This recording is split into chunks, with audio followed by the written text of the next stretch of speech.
Halo semuanya, kembali lagi di video book tag. Setelah lumayan lama aku nggak bikin book tag lagi gitu kan. Terakhir kali aku bikin tuh kapan ya? Kayaknya tahun lalu, lama banget nggak sih? Dan berhubung di bulan puasa ini aku lumayan gabut juga karena udah lumayan lama nggak main book tag. Jadi untuk di video kali ini aku akan main yang namanya itu Fairy Tail book tag. Dan aku sendiri sebenarnya kurang tahu kreator originalnya tuh siapa, tapi nanti aku akan berusaha mencari. Dan kalaupun nanti ketemu aku akan taruh linknya di kolom deskripsi untuk yang pertama kali bikin Fairy Tail book tag ini.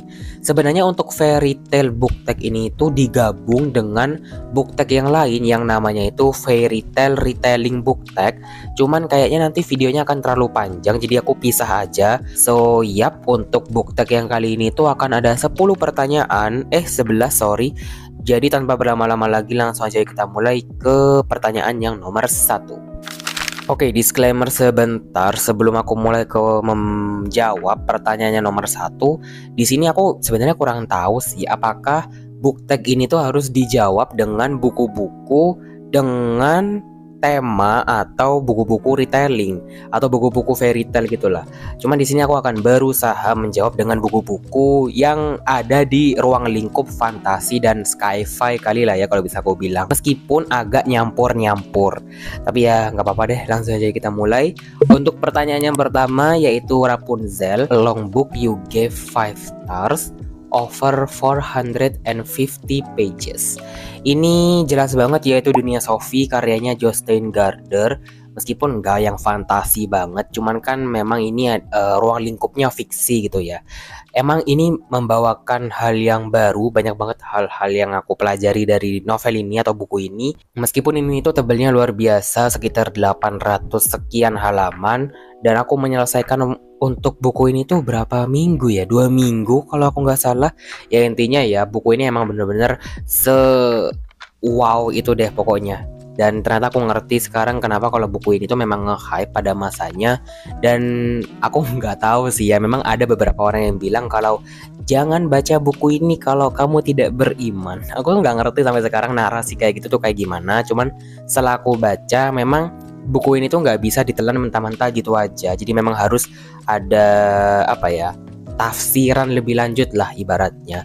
Jadi kita juga harus tetap belajar meskipun sudah membaca buku yang satu ini. Untuk pertanyaan yang kedua yaitu The Little Mermaid, a book that took your breath away. Ini kayaknya nggak yang breath away banget gitu kan, tapi cukup lah. Yaitu Renegades karyanya Marissa Meyer. Emang di sini itu dia kerasa banget kayak semacam adventure-nya gitu, semacam kayak action-nya juga ada, dan bagaimana kayak harus melawan pihak lawan gitu. Meskipun di sini tuh kayak ada semi-semi lah, enemies to lovers-nya itu. Ya aku sendiri udah pernah review ya by the way, jadi kamu bisa cek di situ impresi lengkapku bagaimana untuk novel yang satu ini, tapi emang beneran bagus. Dan aku waktu itu lumayan kayak sempat membatin gitu, kayak nyesel gitu kenapa ya baru baca Renegades ini sekarang. Tapi mungkin kalau nggak sekarang atau di akhir-akhir ini ngebaca Renegades ini, aku nggak bisa nikmatin feel atau vibe yang ditawarkan oleh novel yang satu ini. Kemudian untuk pertanyaan ketiga yaitu Swan Lake, a book with the theme of sacrifice. Ini aku memilih The Fifth Wave karyanya Ricky Yancy karena emang bener-bener ini tuh pengorbanan kakak terhadap adiknya gitu, yang mana pada saat itu dunianya itu diceritakan sedang mengalami, I do not know how to describe it ya. Pokoknya dunianya ini kayak lagi diserang gitu sama alien if I'm not wrong or mistaken ya. Pokoknya dunianya tuh hancur deh. Dan di sini tuh si kakak ini berusaha mencari atau menyelamatkan si adiknya karena memang mereka ini ceritanya lagi terpisah tuh kan. Dan meskipun mereka berada di tempat rehabilitasi pada awalnya, tapi mereka berpisah dan akhirnya itulah yang menjadi challenge dan pengorbanan sang kakak gitu. Apalagi si kakak ini melihat salah satu anggota keluarganya itu tewas di depannya atau melalui mata dengan kepalanya sendiri. Apa sih? Ya pokoknya kayak gitulah. Jadi dia berusaha untuk menenangkan dirinya sembari mencoba mencari tahu kemana adiknya itu berada. Untuk pertanyaan nomor 4 yaitu Rumpelstiltskin, a book that changed you. Ini jelas banget kayaknya harus aku masukin buku-buku non fiksi karena memang nggak bisa ya kalau buku yang fiksi. Sebenarnya bisa, cuman aku pingin mencari jawaban yang anti mainstream. Di sini setelah aku pikir-pikir apa ya buku-buku yang berhubungan dengan ya ada fantasinya sedikit tapi non fiksi. Dan jawabannya yaitu Eden in the East karyanya Stephen Oppenheimer. Ini itu memang aku nggak ngerti ya cara ngomongnya, legenda kayaknya deh. Ini tuh lebih ke legenda atau mitos-mitos atau mungkin apa sih cerita rakyat gitulah, cerita rakyat dari setiap benua atau setiap daerah yang ada di dunia ini. Bahkan di sini sebenarnya penulisnya itu juga membahas tentang geografis dan juga letak struktur bumi gitu, paham gak sih? Jadi dulu kan memang gambar peta sekarang itu kan gak kayak sekarang ya. Jadi dulu sebelum bumi itu berpencar istilahnya tuh negara-negaranya, jadi itu memang ada cerita-cerita rakyat yang diturunkan gitu. Dan ini sebenarnya lebih saintifik, lebih ilmiah, akan membahas tentang bagaimana kehidupan itu bermula, terus kemudian bagaimana awal mulanya evolusi dan yang semacamnya. Jadi kayak lebih ke arah situ sebenarnya sih. Dan juga jelas banget akan dimasukkan lewat perspektif dari banyak keyakinan, agama, dan juga yang lain-lainnya. Untuk yang kelima yaitu Cinderella, a book with a self-sufficient character but not snobby. Menurut aku yaitu The Secret Garden karyanya Frances Hodgson Burnett. Jujur aku lupa nama karakternya, Mary nggak sih kalau nggak salah. Nah itu menurut aku dia ini tuh kayak meskipun masih anak kecil dan dia ini tuh perempuan gitu kan, tapi dia tuh bisa tahu prinsip hidupnya, cie.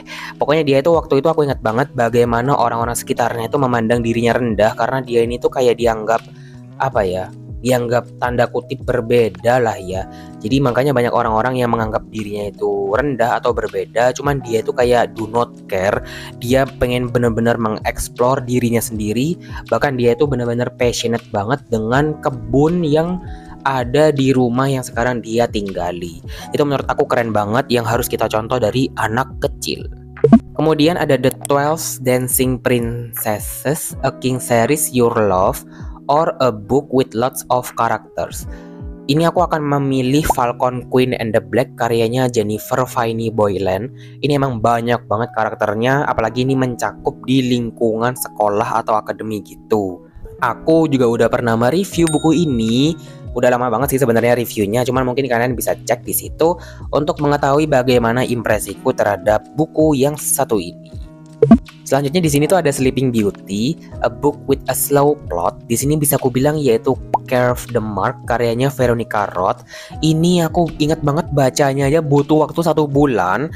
Dan emang lama banget sih, selain itu juga tebel dan diambil dari POV 2 orang yang berbeda. Jadi makanya kita mengikuti ceritanya itu kayak lama banget gitu kan. Ya kayak gitu aja sih. Untuk ceritanya sendiri sebenarnya emang oke, nggak yang wow banget gitu. Dan aku ingat banget bagian menuju ending lah yang membuat ceritanya semakin seru gitu. Selanjutnya yang ke-8 yaitu Mulan, a book with lots of action. Di sini aku akan memilih Bumi karyanya Terelie karena emang di sini tuh dari buku pertama aja kita bisa tahu actionnya itu mulai nampak gitu. Terlebih ketika ketiga tokoh utama ini yaitu Raib, Sally dan juga Ali itu mulai masuk ke dunia lain, itu kita langsung dikenalin dengan action yang harus mereka hadapi gitu, paham gak sih? Jadi ya kayak gitu. Meskipun memang di buku-buku selanjutnya itu mereka udah nggak ada intro di bumi lagi, cuman ya menurut aku untuk opening boleh lah. Yang ke-9 yaitu Aladdin, a book that transported you to a whole new world. Di sini aku memilih Illumine karyanya Amy Kaufman dan Jay Kristoff. Ini bener-bener ini dunia baru, ini kan ini dunia mana ini gitu, paham gak sih? Dan ini memang lebih ke spaceship gitu. Jadi emang mostly mereka ini tuh berada di kapal luar angkasa atau enggak ya benar-benar di luar angkasa gitu. Lagi-lagi di sini aku udah pernah mereview untuk buku Illumine ini dan emang dia ini compact banget. Bahkan kalau kalian yang belum tahu sebenarnya Illumine ini ada 4 buku, cuman kalau yang diterjemahkan sama penerbit di Indonesia ini baru 2 aja. Dan memang kalau untuk buku pertama dan juga buku kedua ini tuh membahas dua tokoh yang berbeda, tapi mereka ini tuh masih ada di universe yang sama, aka masih membahas tentang hal yang sama dan juga masih ada di luar angkasa gitu. Meskipun tokoh utamanya beda sih. Cuman aku sendiri nggak tahu ya untuk buku ketiga dan buku keempat itu bakalan seperti apa. Cuman ya kayak gitu. Emang kompleks banget, benar-benar sesuatu yang baru. Apalagi di sini mungkin buat kamu yang agak lumayan jarang nonton film-film sci-fi atau yang seenggaknya tahulah vocabulary dalam sci-fi, kayaknya akan sedikit kewalahan saat membaca buku ini karena aku juga kayak gitu waktu itu. Di kayak bentar, ini maksudnya apa gitu kan. Soalnya di sini tuh juga ada memasukkan unsur-unsur semacam di informatikal dan semacamnya gitulah. Jadi buat kamu yang non informatika students akan sedikit bingung dengan membaca beberapa narasi yang ada di dalam novel yang satu ini. Untuk yang ke-10 yaitu Alice in Wonderland, a Frabjous book with a great cast of side characters. Ini aku akan menjawab fairy tale series karyanya Hiro Mashima. Meskipun ini itu bukan novel tapi ini itu komik. Dan memang kalau kalian yang belum tahu juga, kalau aku yang selama ini aku baca, memang fairy tale ini tuh banyak banget ditulis kembali atau ditulis ulang atau kayak dibuat spin-off atau dibuat companion gitulah oleh penulis-penulis yang lain atau mangaka yang lain. Dan memang di spin-off atau companion itu yang dibahas itu adalah side karakternya, jadi bukan main karakternya lagi. Dan menurut aku eksplorasi dari side karakter itulah yang keren banget, yang kayak punya potensi tersendiri ternyata ke cerita yang barunya itu. Jadi menurut aku sesuatu yang keren, sesuatu yang gak aku pikirkan gitu kan. Meskipun aku telat untuk membaca fairy tale yang orinya, jadi aku tuh lebih membaca duluan fairy tale yang di companion-companionnya itu dulu sebelum aku baca ke yang original. Jadi ketika aku membaca yang original, aku jadi kayak bentar, memang porsi mereka ini nggak sebanyak itu. Bahkan kalau misalnya aku nggak ngebaca yang companionnya dulu, aku mungkin akan menganggap side karakter yang ada di fairy tale itu ya gitu-gitu aja gitu, paham gak sih? Padahal enggak. Ya mungkin tuh juga berkat imajinasi si retailernya ya. Jadi makanya kayak nggak yang gimana-gimana banget gitu. Oke, terakhir. Sedikit lelah guys, yaitu Wildcard, your favorite fairy tale retelling couple. Jujur aku lumayan lupa. Aku sebenarnya nggak banyak baca buku-buku retelling atau fairy tale atau yang semacamnya. Cuma di sini aku baru ingat satu judul yaitu The Forbidden Wish karyanya Jessica Khoury. Dan ini itu kalau saya ingat aku memang dia ini tuh ada romance-nya dikit. Jadi semacam kayak raja dan ratunya gitulah intinya. Dan aku jujur lupa juga dengan karakter yang ada di situ, nama-nama tokohnya yang ada di situ tuh siapa aja. Ya intinya di situ ada, seingat aku tuh ada, cuman kayak memang nggak yang ditonjolin banget lah, atau mungkin aku nggak nyadar atau mungkin something like that. Ya pokoknya ada gitu, paham nggak sih? Cuman aku nggak ingat siapa namanya.